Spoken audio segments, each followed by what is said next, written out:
I just don't know about Santiago anymore. He always talks about how relationships are so temporary, but I remember real love. Let me get my little black book. Dan, remember him, my first love? He was my first love when I was 14. Our love was so powerful, I would have died for him. Just like you almost died for me?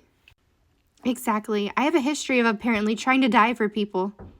Exactly. Dan was so special. He couldn't walk. He was in a wheelchair.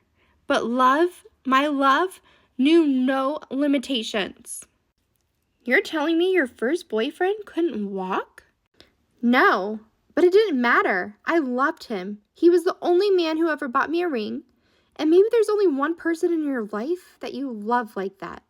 I'm not trying to be rude, but Santiago just seems like he's into open relationships. He was a pirate.